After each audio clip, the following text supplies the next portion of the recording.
waan tokko beekuu qabdu. Society tokko waan deserve godhu argata. Nuti akka sabaatti mind setting keenya positive dha taanaan gara fuulduraatti kan dhufu namoota positive ta'anidha. Social media irratti influence godhanii kan ba'an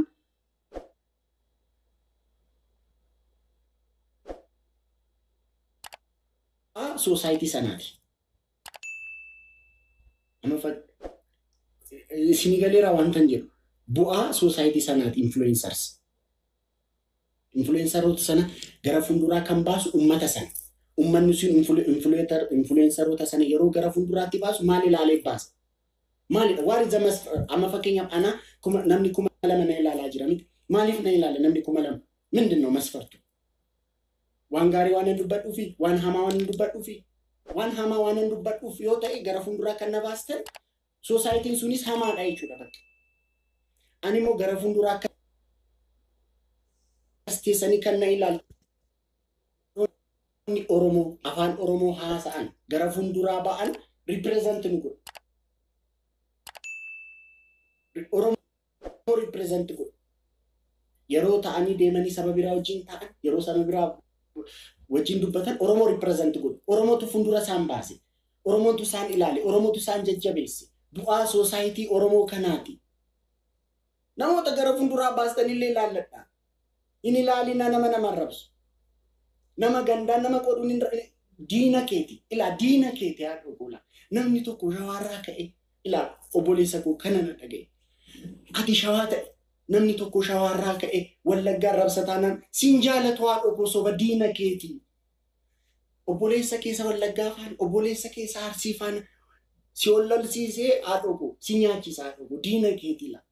Namni ganda keetii ba'e ganda nama arrabsu diina keeti siif diina tokkoffaa. Tokko obboloota kee faana si nyaachise haa dhugu. Sadii ilaala. Dura ganda nama yeroo arrabsu ganda kee taa'ee yeroo ganda nama arrabsu namni biraa immoo ganda kee akka arrabsu gochaa jira. Tokko diina keetii jechuudha si arrabsiisaa jira. Obboloota kee faana si nyaachisaa jira. Oromummaa kee si dhabsiisaa jira. Ilaa ammuma gandummaan kun guddachaa dhufu Oromummaan gadi dhiqqaachaa dhufa. Ilaalaame Oromummaan kaleessa waggaa 4 waggaa 5 dura ture.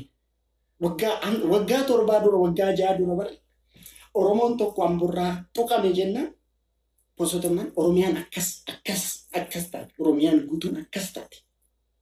Ila akkas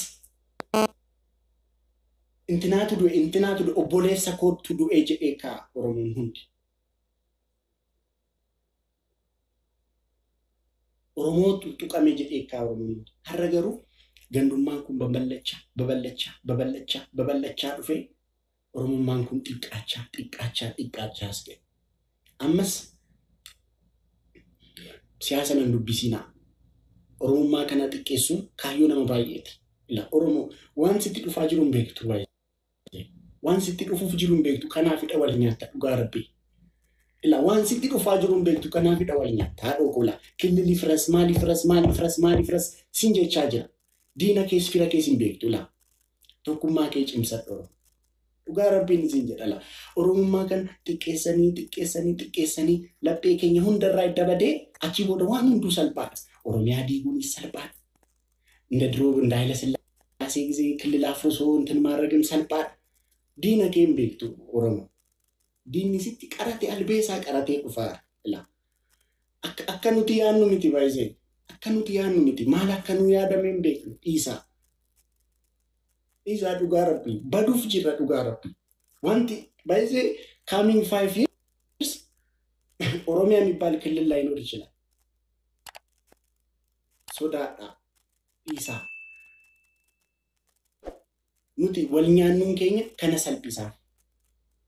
Kaayyoon kanaaf nu dhufaa jiru Oromoo. Dhiisaa Oromoo. Nuti akkasitti wal nyaanna taanaan Oromummaan xiqqaachaa dhufa. Namni barbaade waan barbaade nu godha. Amma bara Oromoo ajjeesuun qalliidha. Namni barbaade deemee ajjeesa. Namni deemee gaafatu hin jiru. Namni gandasaa namni xinnoon iyyaa bakka dhufu. kun hundi maaliif waan tokkummaa hin qabneef tokkummaan sun maaliifidha diigamaa jira kan diigamaa jiru sooshaal miidiyaa kanarratti isin summii facaasaa ooltu isa ani akka kootti akka raachuutti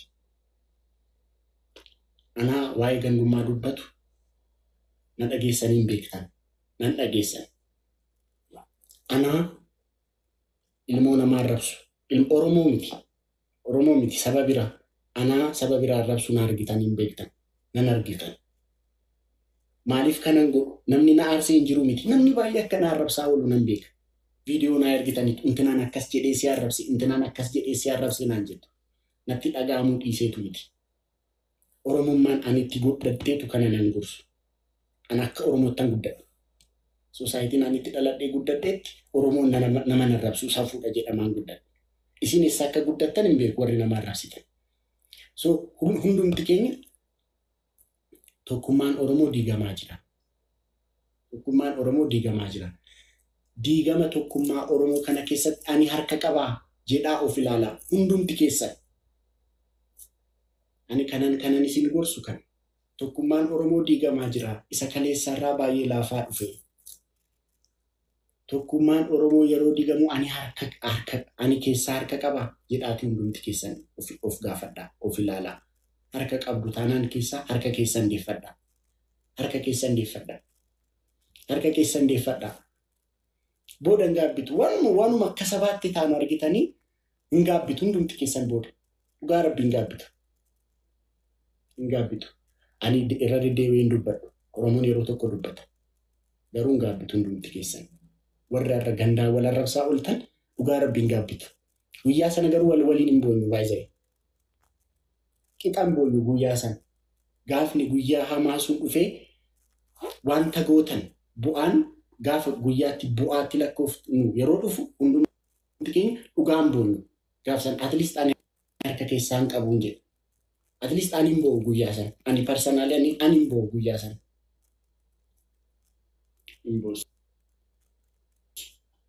baay'ee chaansii amma arganne dhaloon duriin arganne akkasitti wal wajjin Oromoo jedhamee waamamuuf dhadhu'ee Oromoon carraa nuti arganne namni biraan arganne isin immoo carraa kana dhaloonni bor dhufu akka arganneef hojjechaa jirtu dhaloonni bor dhufu carraa kana akka arganneef hojjechaa jirtu naa dhiisaa yoo balleessine of galchaa dhiifama garmaamu tola ulfaadhaa waan na dhageessaniif